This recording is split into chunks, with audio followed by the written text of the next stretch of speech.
Hola, bienvenidos a la unidad de morfología del curso. Esta vez esta presentación la he dividido en tres partes, porque si no eran demasiado largas.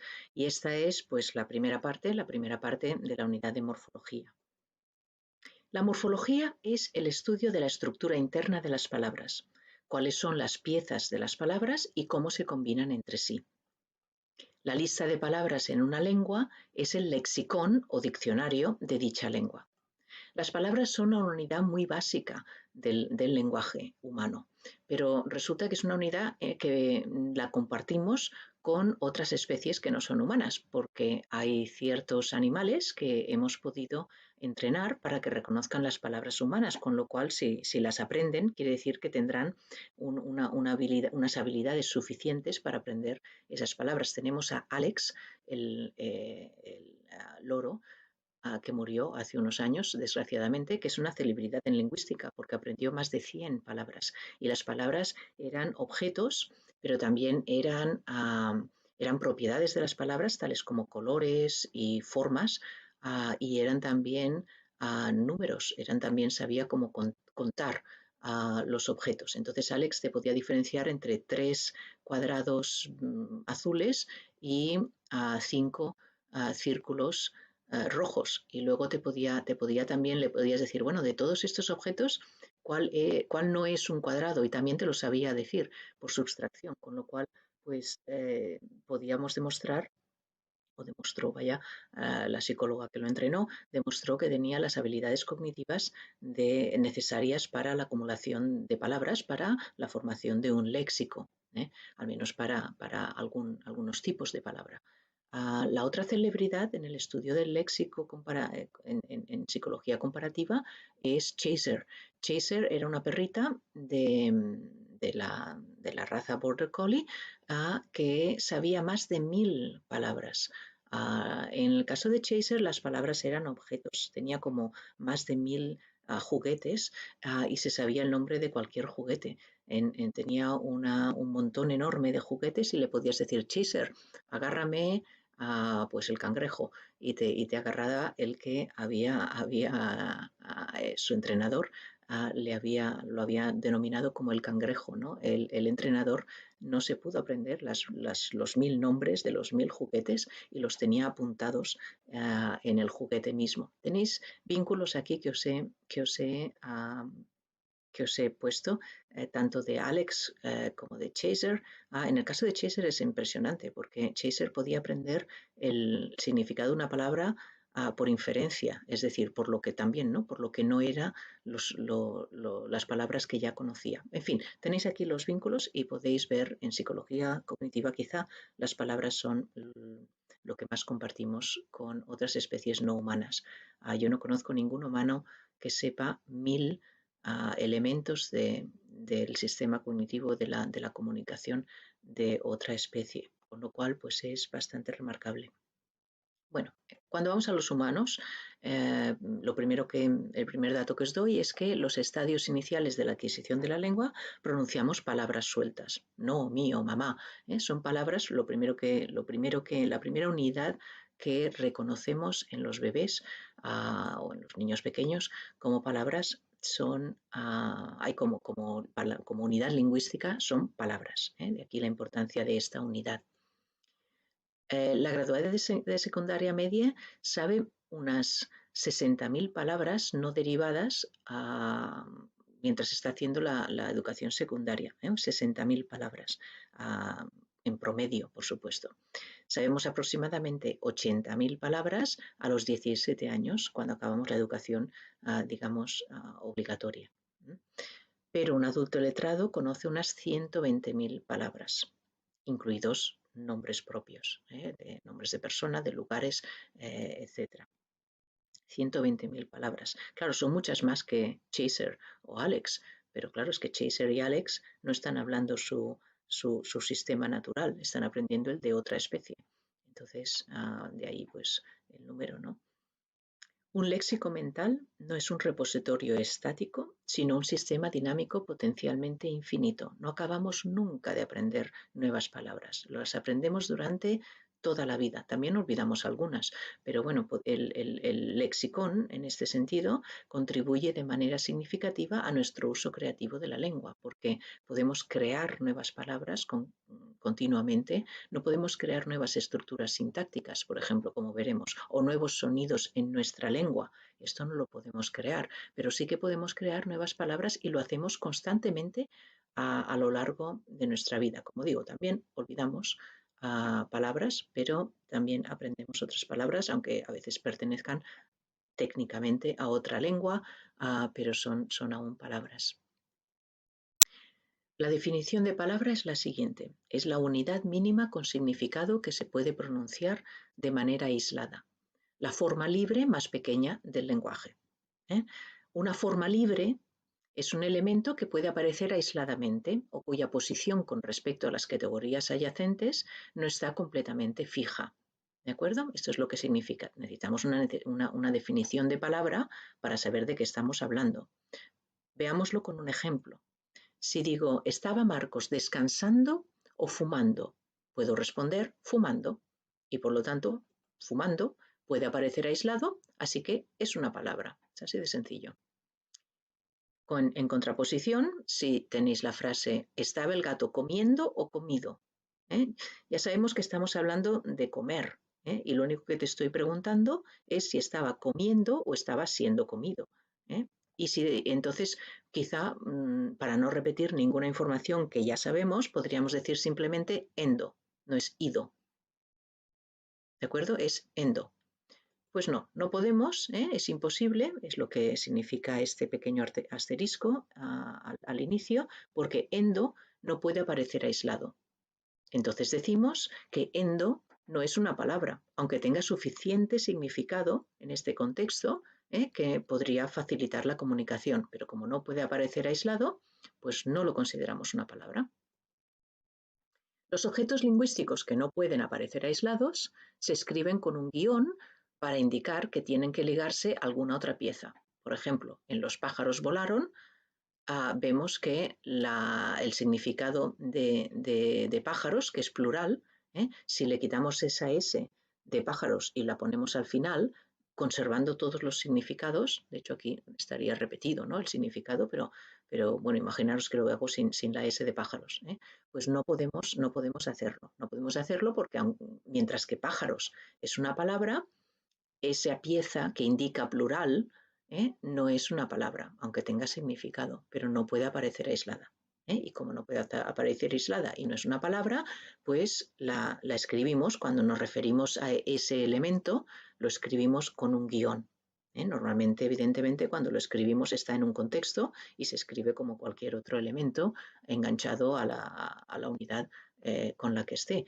Pero cuando nos referimos, queremos aislar ese elemento, lo tenemos que escribir con un guión, mientras que una palabra pues no la tenemos que escribir con un guión. Hay una serie de categorías léxicas, de categorías de palabras, que seguramente ya conocéis, pero vamos a revisarlas aquí porque nos va a servir para hacer análisis morfológico. Estas categorías léxicas básicas son los nombres o sustantivos, los verbos, los adjetivos, los adverbios y las preposiciones.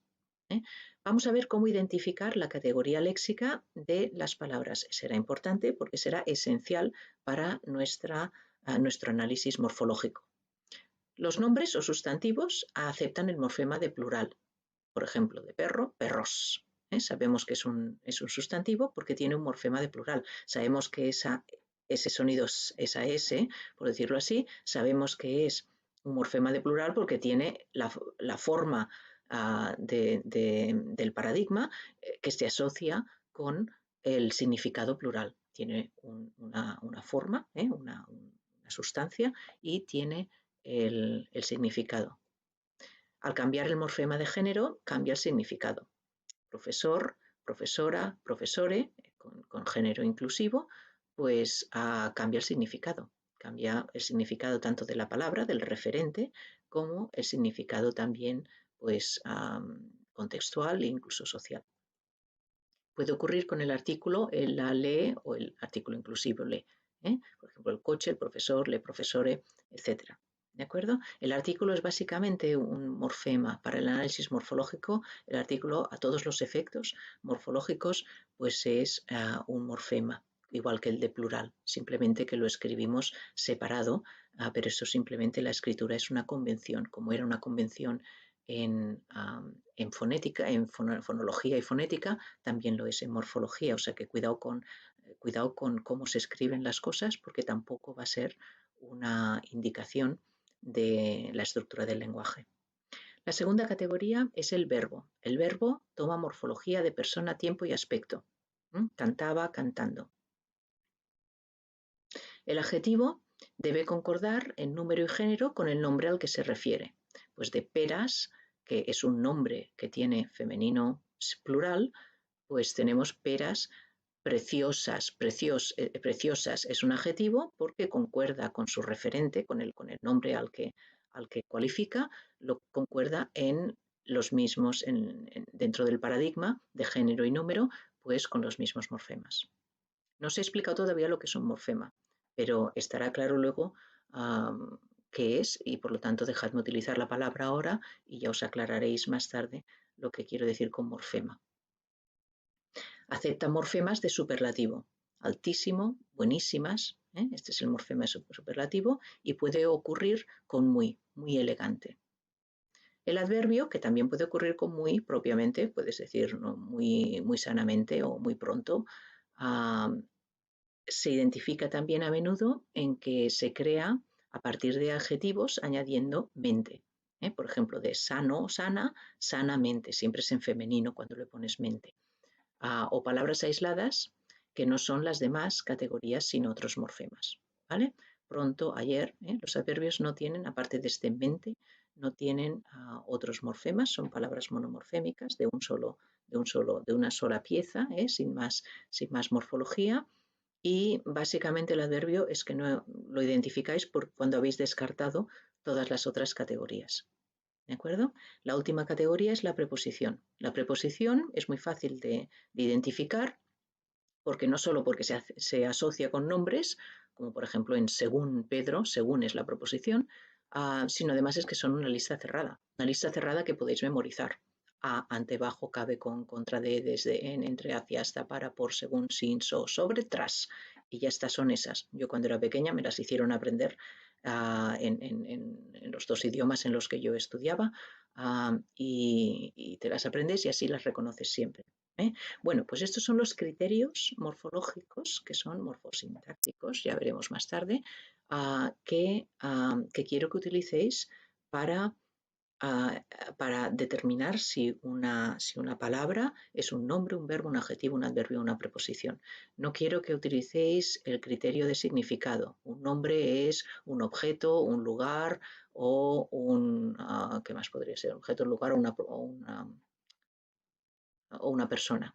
¿De acuerdo? No, a veces no lo es. El amor no es ni un objeto, ni un lugar, ni una persona, por ejemplo. ¿De acuerdo? El verbo es una acción. Bueno, a veces no es una acción. Amar no es ninguna acción. ¿De acuerdo? Asustarse no es ninguna acción y tanto amar como asustarse son verbos, etcétera, etcétera, etcétera. Es decir, no utilicéis el significado porque el significado puede tomar muchas formas morfológicas, muchas categorías léxicas. Bueno, lo que sí podemos hacer es un poco de práctica. Vamos a hacer práctica y para esto os voy a poner una serie de palabras y os propongo que paréis el vídeo para adivinar antes de que yo lo diga, que os lo diré inmediatamente después de la palabra, ¿no? Pues antes de que yo diga la categoría de la palabra, intentad averiguar, ¿no? Adivinar qué categoría léxica, a qué categoría léxica pertenece esa palabra. Bueno, empecemos. La primera es mesa. Parad el vídeo porque os voy a decir a continuación qué categoría es, ¿no? Pues mesa es un nombre porque acepta la morfología de género y número. Mesa, la mesa, sabemos que es femenino, lo que llamamos femenino, vaya, y las mesas es el plural, ¿vale? Y acepta el artículo, como os he ilustrado. Inspirar. Inspirar es un verbo porque acepta los morfemas de persona, tiempo y aspecto. Inspiraba, inspirábamos, etc. Inspirador. Inspirador es un adjetivo porque concuerda con el nombre al cual os referís. Si este es un vídeo inspirador que inspira, pues viene con esta morfología, pero si más vídeos son inspiradores los vídeos, ¿de acuerdo? Bellamente. Bellamente es un adjetivo porque hay un adjetivo, un adverbio, a partir del adjetivo bella, bellamente, muy bellamente. Ayer. Ayer es un adverbio porque no es ninguna de las otras categorías y expresa un concepto temporal. Bajo. Bajo otra vez es un adjetivo porque concuerda con el nombre al que se refiere, es un asiento muy bajo o es una mesa baja, ¿de acuerdo?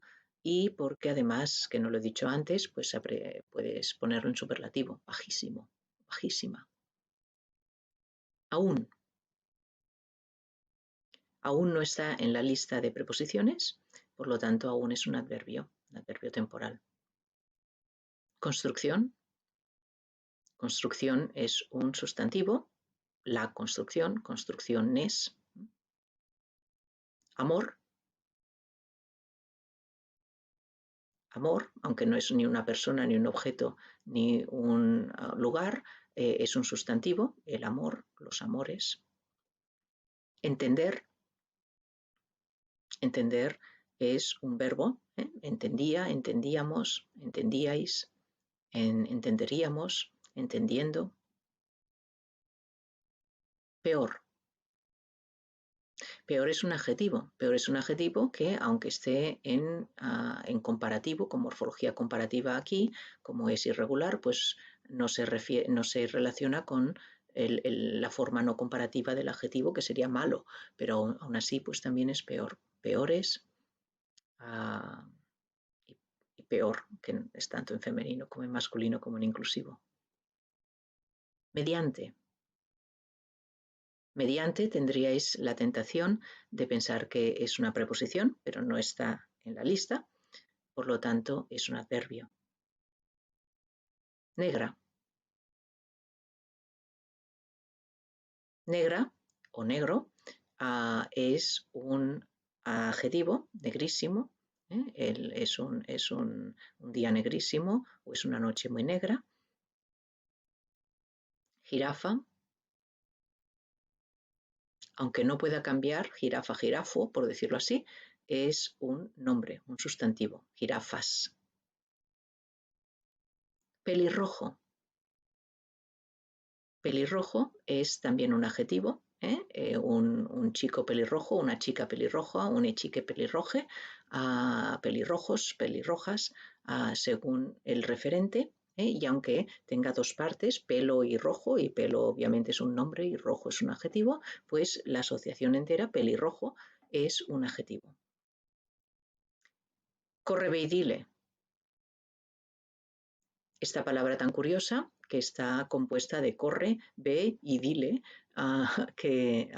lo cual os puede confundir. En realidad, cuando es la composición de las tres partes, es simplemente un sustantivo, el corre, ve y dile, etcétera. Ahora, os he dicho antes lo de los morfemas. Voy a explicaros lo que son. Las palabras tienen una estructura interna que consiste en unidades más pequeñas organizadas entre sí. Estas unidades se diferencian de las palabras en que estas unidades no pueden aparecer solas, pero asociadas con otras unidades sí que pueden aparecer en forma de una palabra. ¿De acuerdo? Pero eso, que una palabra pueda aparecer sola no quiere decir que sea la unidad más pequeña. Simplemente es la unidad, es la forma libre más pequeña que puede aparecer, pero la palabra en sí tiene una estructura interna. Los morfemas son las unidades mínimas, mínimas quiere decir más pequeñas. Los morfemas son las unidades mínimas con significado contenidas en las palabras. Están contenidas en las palabras porque no pueden aparecer solas. Si tenemos unidades mínimas con significado que pueden aparecer solas, eso es una palabra. pero si tenemos unidades mínimas con significado que no pueden aparecer aisladas, no son libres, sino que tienen que aparecer dentro de otra unidad, esas son los morfemas. La morfología estudia las combinaciones de morfemas dentro de las palabras y cómo estos contribuyen al significado de la palabra. Entonces, vamos a ver qué tipos de morfemas hay. Recordad, los morfemas son las unidades mínimas con significado. Todas las palabras de una lengua contienen uno o más morfemas que se combinan regladamente entre sí, de acuerdo con reglas. La combinación entre los morfemas siempre es un sistema con reglas. Por ejemplo, tomemos victimizar. Victimizar es una palabra porque puede aparecer aislada y significa, pues bueno, convertir a alguien en una víctima, por ejemplo. ¿De acuerdo? Victimizar contiene dos partes con significado reconocible. La palabra víctima, que también existe aisladamente, y la terminación izar. Cada una de estas partes son morfemas. Víctima es un morfema raíz le llamaremos, e izar es otro morfema que llamaremos derivativo más tarde. Víctima es un sustantivo que indicamos con la N mayúscula y significa alguien que ha sufrido una injusticia, lo que sea víctima. Izar, ese trocito de la palabra, también tiene un significado. Significa convertir algo en otra cosa. El significado, la relación semántica entre víctima y victimizar es que victimizar es convertir a alguien en una víctima. ¿De acuerdo? Es convertir a una variante X, que es a alguien, ¿no? O a algo, en otra cosa, en Y. Sea lo que sea, Y. Y, en el caso de victimizar, es víctima. Por lo tanto, es convertir a alguien, a quien victimices, en víctima. Y esto es el significado y la función o el efecto en cuanto a estructura o en cuanto a categoría, de la palabra es izar se engancha a un nombre y produce un verbo, porque víctima es un nombre, como lo tenéis indicado aquí, y victimizar es un verbo porque es victimizaba, victimizando, etcétera. Por lo tanto, victimizar en la unidad es un verbo. En cambio, víctima es un nombre. ¿De acuerdo? En el proceso de combinar los dos morfemas, víctima e izar, se producen algunos cambios, como veis. La eliminación de la vocal de víctima no es victimizar, sino que la vocal pues se pierde. Y el cambio de acento prosódico no es victimizar, es victimizar. ¿De acuerdo? Así como el cambio de categoría de la palabra original que viene dado por la regla o la indicación estructural asociada con izar. A esto se le llama la morfofonología, porque cambia los sonidos de la palabra de una manera alofónica. Algunas palabras tienen un solo morfema, las palabras simples o morfémicas. Por ejemplo, pronto, entre, ayer, sí, caramba. Todas estas palabras tienen una sola pieza, porque no las podemos dividir. Pronto no es la raíz pront más o, porque no hay eso tendría sentido si pronto fuera un sustantivo de lo que llamamos masculino, pero pronto es un adverbio simplemente, que no tiene ni género masculino ni femenino y como no tiene el significado, pues tampoco tiene la forma. ¿De acuerdo? Entre es una preposición que no tiene ningún tipo de morfema, solo tiene la raíz, entre. Ayer, lo mismo, sí, lo mismo, caramba, aunque sea más larga, pues lo mismo. No tiene estructura interna, tiene un solo morfema. El morfema más importante, la raíz, que tiene que existir en todas las palabras, pero un solo morfema. En la medida que una palabra impone requisitos morfológicos sobre otros elementos con los que concuerda, hay evidencia de que contiene un morfema responsable de dicho valor gramatical. Este es el caso de los sustantivos en español, que a menudo tienen un morfema silencioso, sin contenido fonético, así que aunque parezca que sean palabras monomorfémicas, pues en realidad no lo son. La palabra papel, o la palabra puente, o la palabra corriente, no parece que tengan ningún morfema, porque no tienen esa A o ese O que identificamos con lo que llamamos género masculino o femenino. En cambio, como que cada variedad del español les asigna una concordancia concreta, hay variedades del español, no con papel, pero con puente y con corriente, le llaman el puente o la corriente. Y otras variedades del español le llaman la puente o la puente o el corriente. ¿De acuerdo? Entonces es verdad que hay una variedad, ¿no? Hay una variación según el dialecto de español que estés hablando. Pero las personas que dicen puente, el puente, normalmente no dicen la puente. Y las personas que dicen la corriente no dicen el corriente. ¿De acuerdo? Por lo tanto, como que imponen la concordancia con el artículo, que sea el o sea la, podemos pensar que tienen un morfema, que no lo oímos, no tiene ningún contenido fonético ni fonológico, pero que tienen un morfema que está determinando su clasificación en un paradigma de género, como todos los otros sustantivos. Con papel, yo no conozco a nadie o ningún dialecto, vaya, que diga la papel, pero podría pasar igual como con puente y corriente. Si es el papel y siempre es el papel y tiene que ser siempre el y nunca puede ser la, quiere decir que el significado de el, el requisito de género masculino, que no es masculino, claro, ¿no? Pero el género que llamamos masculino, pues existe en la palabra. Esto lo voy a ilustrar con otro tipo de palabra, profesor, presidente, astronauta, que sí que varían de manera morfológica. Por ejemplo, profesor sin nada sería con este género masculino que hablamos, que no es que sea masculino, pero puede aplicarse a personas masculinas, en este caso porque los profesores son sexuados, ¿no? Profesora sería femenino con el morfema de femenino. Y luego habría este morfema que todavía estamos viendo a ver cómo se consolida, que sería profesore. Parece que la E, a veces la alternativa es profesori. Y simplemente es que no es ni masculino ni femenino, es o los dos, masculino y femenino, o aún más, ninguno de los dos, en el sentido de que cualquier categoría del espectro de género con el que se identifican los seres humanos. ¿De acuerdo?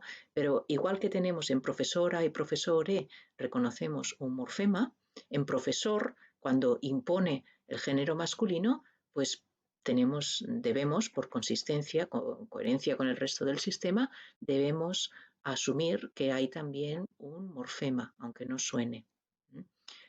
Es verdad que algunos lingüistas consideran que el masculino, lo que llamamos masculino, es un género no marcado. Por lo tanto, es como ambiguo entre de verdad masculino o no marcado, cualquiera, masculino y femenino inclusivo. ¿De acuerdo? Que el masculino incluye al femenino también. Y esto ha sido pues la normativa hasta hace muy poco. Y el femenino es un género marcado, es decir, cuando no quieres decir ni masculino ni género inclusivo, es decir, los dos, masculino y femenino, pues dices femenino. ¿De acuerdo? Por lo tanto, no hace falta para esta línea de pensamiento, pues no hace falta un morfema inclusivo, porque el masculino ya toma las funciones de un morfema inclusivo. Porque es ambiguo, ¿de acuerdo? Y por lo tanto, pues el morfema este silencioso, pues no existiría para estos lingüistas. Yo personalmente no estoy de acuerdo. Yo creo que igual que hay un morfema femenino, el morfema masculino es masculino y nada más que masculino. Y si no queremos, si queremos evitar esta duplicidad, pues entonces necesitamos postular un género inclusivo, que no sea ni masculino ni femenino, entre otras cosas porque la identificación de género incluye más que simplemente masculino y femenino. Pero bueno, esto es un tema más amplio y que ocasiona pues un debate en el seno de la comunidad de lingüistas y también de hablantes.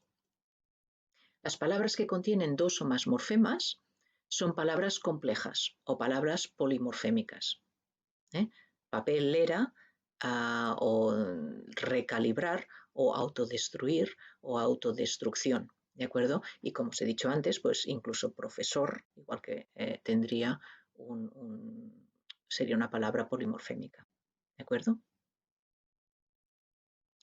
Voy a haceros una pequeña advertencia para el análisis morfológico, porque como veis siempre vais a tener que tener una palabra e identificar con qué otras palabras se relaciona. Y para saber si una palabra está relacionada con otra, vais a tener que encontrar pues palabras que suenan igual y que tienen un significado afín.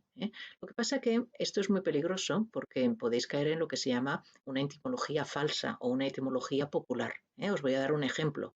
La palabra cementerio no viene de cemento, aunque lo parece, ¿verdad? Porque cemento, cementerio, ¿verdad?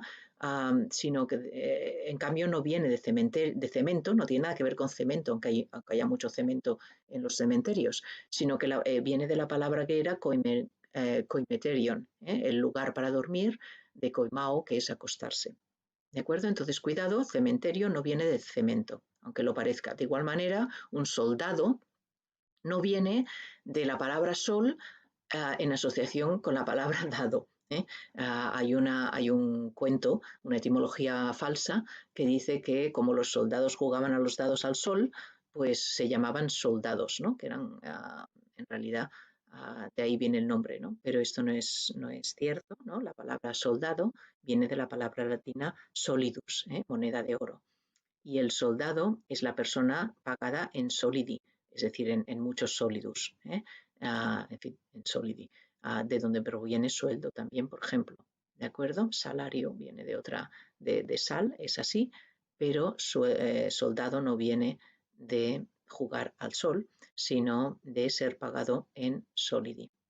¿De acuerdo? Pues cuidado cuando hagáis las partes de las palabras, cuidado con qué significados y con qué partes de palabras, con cuáles las asociáis. Vamos a hablar de 3 procesos morfológicos. El primero va a ser la flexión.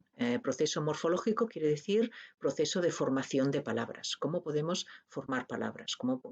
Estos morfemas, ¿de qué tipo son realmente? El primer proceso morfológico es la flexión.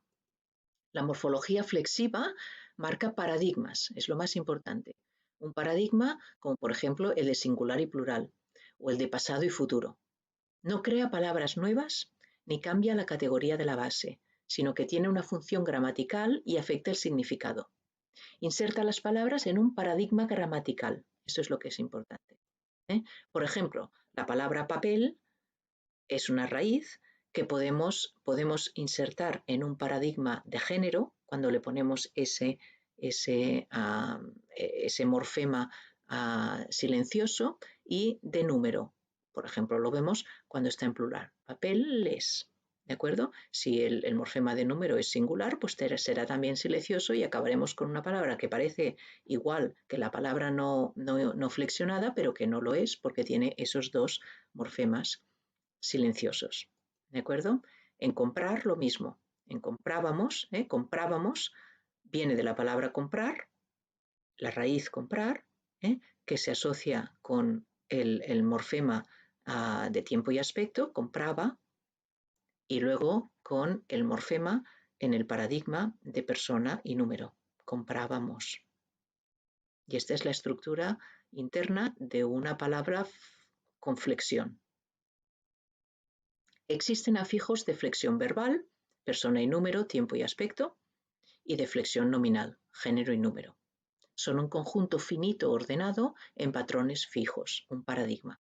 El paradigma de persona es primera, segunda y tercera persona en singular y en plural respectivamente. El de tiempo y aspecto pues es un poco más complicado. El de género y número, el de género es masculino, femenino, inclusivo, el número es singular y plural. Y hay unas pocas palabras en dual, pero en español no es relevante. ¿Sí? Vamos a dar un ejemplo. Por ejemplo, ¿cuál es la derivación? No la derivación, ¿cuál es la flexión de la estructura interna de la palabra con flexión papeles? ¿De acuerdo? Pues bueno, lo primero que vamos a tener que hacer es identificar los diferentes morfemas. El primero es papel, el segundo no tiene forma y el tercero tiene la forma ES de plural. El segundo es el de género. Papel tiene la categoría de sustantivo, de nombre, y el significado es lo que sea papel. Las raíces no hace falta que las definamos, lo que es un papel, vaya. El segundo el morfema de género, pues y es simplemente una concordancia en el paradigma, lo que en el paradigma decimos masculino, no es que un papel sea masculino, pero vaya, en esa clase que identificamos con masculino. Y este morfema tiene una regla asociada a este morfema, que es que se asocia con nombres, y esa es la primera N. Lo que significa la primera N es toma un nombre y te devuelve, por decirlo así, otro nombre. No lo cambia, simplemente lo que cambia es el significado. ¿De acuerdo? Y lo mismo con el plural. También toma un nombre y deriva, no deriva, flexiona otro nombre. ¿Sí? Vamos a ver cómo lo hace. La manera como lo indicamos es tomamos, siempre empezamos por la raíz, tomamos el primer morfema, lo juntamos con el morfema adyacente y el resultado será, pues, como el primer morfema no tiene ninguna regla que determine nada, nos vamos a basar en el morfema que sí que lo tiene, que es el de género, que toma nombres y deriva nombres. Por lo tanto, toma nombres, este nombre que toma es papel, y devuelve otro nombre. El nombre tiene la forma de los dos, es decir, papel con este morfema silente añadido, y el significado también tiene que ser, pues, coherente con los dos. Papeles es papel en concordancia, perdón, no papeles, papele es papel en concordancia masculino. Cuando ya tenemos esta primera combinación, le podemos añadir el segundo. Y este también, como veis, se asocia a nombres, no pasa nada porque papel masculino es un nombre, y deriva otro nombre, con lo cual tenemos papeles. ¿De acuerdo? Y el significado tiene que ser consistente también. El papeles es el plural de papel en concordancia masculina.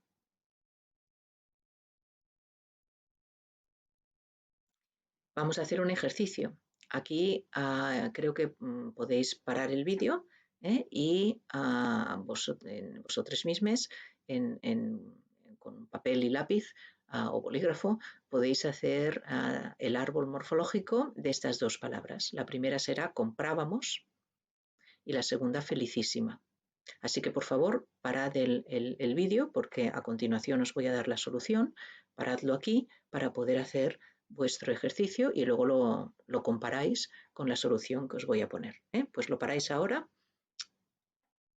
y luego nos vemos.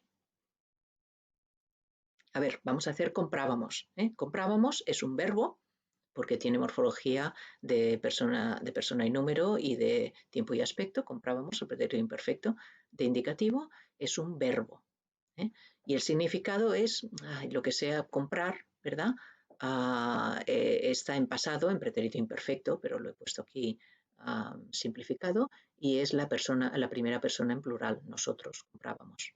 ¿Sí? Esto es el análisis básico que tiene que tener siempre una forma y un significado.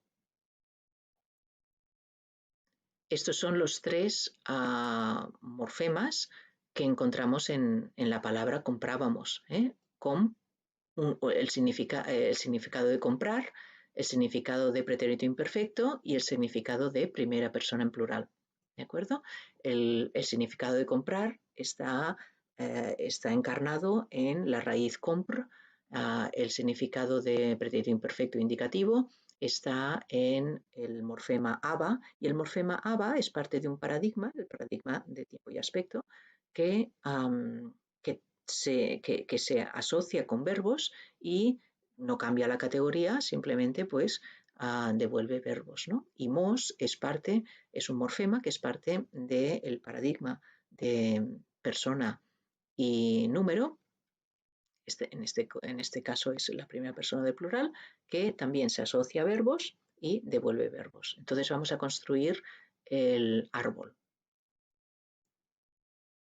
Aquí tenemos las formas, tenemos las reglas asociadas y las categorías asociadas a estas formas, y necesitamos el significado. Ya tenemos todos los componentes. Entonces siempre empezamos por la raíz, lo combinamos y tenemos esta forma, compr más aba es compraba, ¿de acuerdo? Y tenemos la categoría, que es la que se deriva en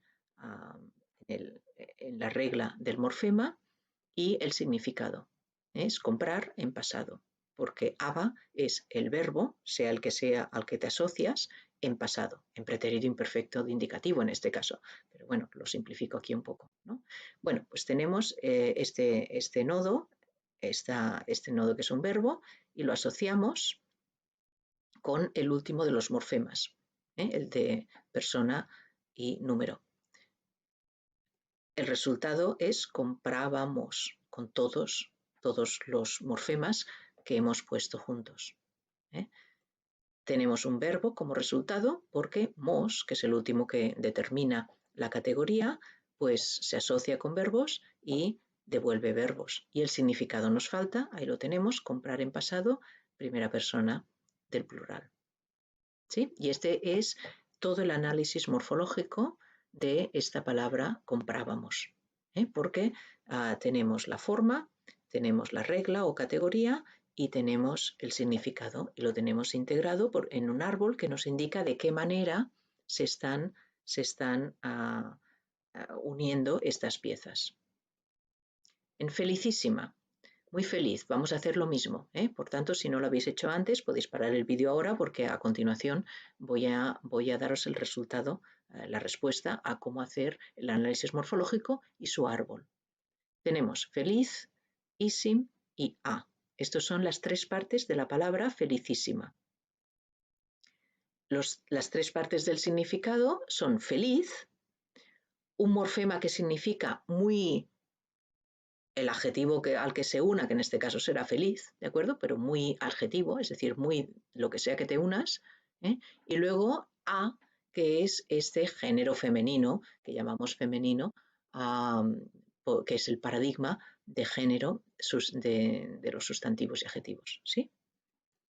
Y aquí tenemos las categorías. Feliz es un adjetivo, ísim es un morfema del paradigma de los adjetivos y toma adjetivos y devuelve adjetivos porque es flexivo y no cambia la categoría, y a es un morfema del paradigma de género, toma adjetivos y devuelve adjetivos. Vamos entonces a trazar el árbol. Tenemos los tres morfemas, tenemos las dos reglas y la categoría asociada a los morfemas, y tenemos el significado. Lo mismo, estoy repitiendo la misma información. Vamos entonces a construir el árbol. El árbol toma la raíz primero, la une con el primer morfema que nos encontramos, y esta es la forma de la palabra, la unión de los dos, feliz ísim, y es un adjetivo como categoría porque ísim toma adjetivos y devuelve adjetivos, y este es el significado, la unión de los dos significados anteriores, por el principio de composicionalidad que ya vimos en la primera presentación. Y luego esta pieza, felicísim, la podemos unir con el morfema de género. Obtenemos felicísima, que también es un adjetivo porque el morfema a toma adjetivos y devuelve adjetivos. El adjetivo que tomó era felicísim y el adjetivo que devuelve es felicísima, y el significado por composición es muy feliz en concordancia femenina. Bueno, pues aquí tenéis el árbol muy, muy simple de una palabra con morfemas flexivos, o que contiene morfemas flexivos. ¿De acuerdo? El segundo proceso morfológico es la derivación por afijación. La derivación crea una palabra nueva con un significado nuevo y a menudo también una categoría que son distintos de los de su base, a través de la adición de un afijo. Base y afijo, ya va a quedar claro lo que son en un momento. ¿De acuerdo? Por ejemplo, tenemos comprador. Comprador tiene una raíz, una primera parte, que es esta de comprar, la misma del verbo comprar, el verbo comprábamos, compra-venta, etc. Tiene esta primera raíz, que es un verbo.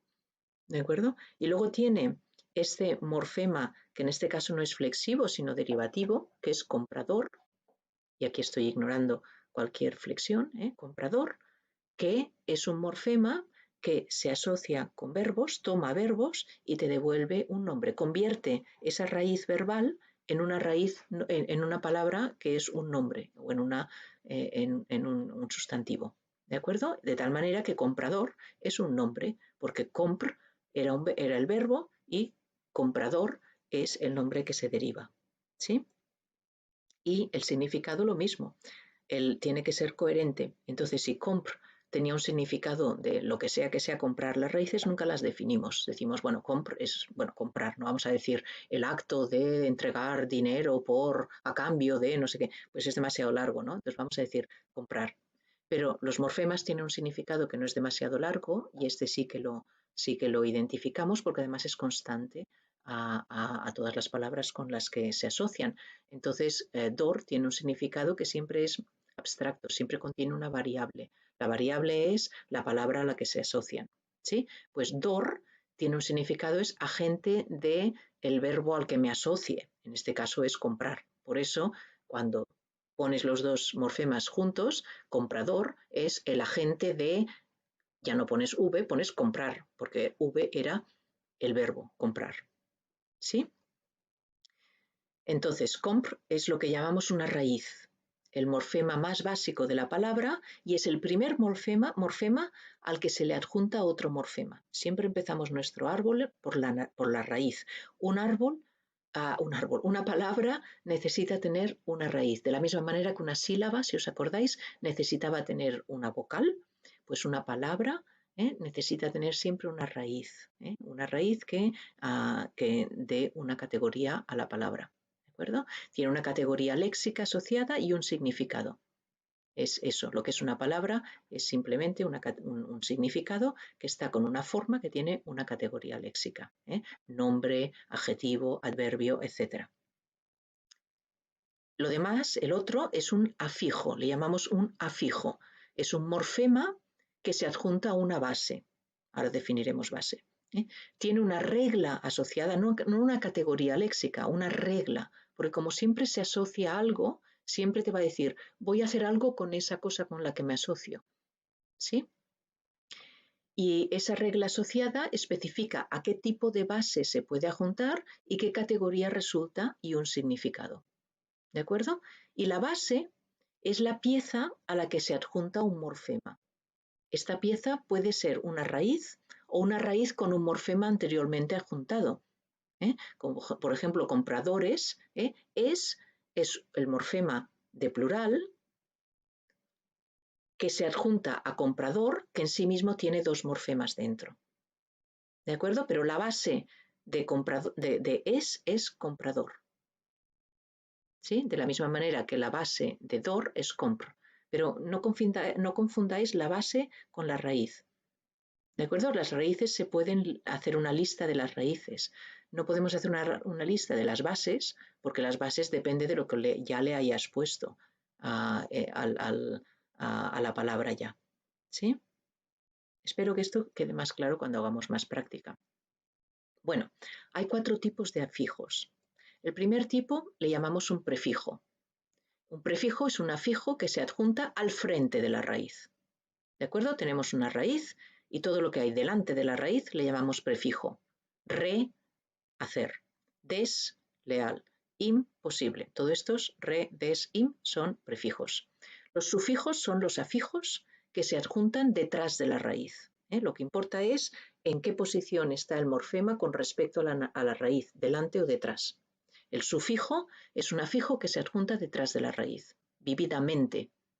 Esa A pertenece a uno u otro, pero no importa aquí. Cazador. Dor es un sufijo porque está detrás de la raíz caza. Papelera. Era es también un sufijo.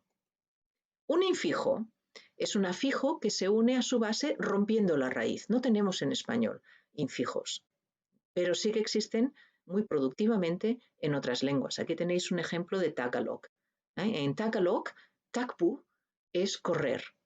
Y para decirlo en pasado, no decimos takbu o takbun rompemos realmente la estructura de la raíz en takbu, separamos el primer sonido y introducimos este morfema que es el que tiene significado de pasado, y tenemos entonces tumakbu. Rompemos, siempre he dicho, el primer sonido, no, es simplemente todos los sonidos que haya adelante de una vocal, de la primera vocal, pero bueno, eso no importa. En lakad, en caminar, en Tagalog, no tenemos lakad o lakadum, como tendríamos si fuera un prefijo o un sufijo. Realmente rompemos la raíz por un trozo, y tenemos lumakad. Y es así como hacemos el pasado de una manera regular en Tagalog, está gramaticalizado de esa manera. Bueno, pues como que no está ni delante de la raíz ni detrás de la raíz, sino que está, digamos, en el medio de la raíz, no tiene que ser la mitad, pero está en el medio de la raíz, pues se le llama un infijo. En árabe pasa lo mismo. En árabe tenemos una raíz que se compone de las vocales de ese de las consonantes de ese verbo, y las diferentes vocales se infijan para tener los diferentes paradigmas de tiempo y aspecto en el caso del árabe. ¿De acuerdo? Es una cosa parecida a lo que tenemos en inglés con esta palabra que rompe la raíz. Tenemos fantastic, pero en esta palabra tenemos un infijo que rompe la raíz, y no la puedes romper donde quieras. Esta palabra es así y no puede ser fantasfuckintistic o una cosa así. Tiene que ser como es, porque hay reglas que te dicen cómo se infijan los morfemas si tienes uno, de la misma manera que hay reglas de cómo funcionan los prefijos, los sufijos, etc. ¿De acuerdo? En español sí que tenemos lo que se llama un circunfijo, el fenómeno de la parasíntesis, que es cuando un prefijo y un afijo, y un sufijo, tendría que poner, un prefijo y un sufijo se adjuntan simultáneamente a una base para formar una palabra. Tenemos papel, pero en empapelar, para poner el verbo, para construir el verbo, no es suficiente poner un prefijo en papel, porque en papel no es nada, ¿de acuerdo? Y no es suficiente simplemente poner un sufijo, papelar. Tienes que ponerlos, el prefijo y el sufijo, a la vez, para obtener la palabra empapelar. La parasíntesis no existe en todos los idiomas, pero en español es casi la manera más frecuente de formar palabras a partir de verbos a partir de nombres. Bueno, y hasta aquí el primer vídeo, que ya es suficientemente largo, de morfología. Voy a acabar y nos vemos en el siguiente vídeo, que continúa de este.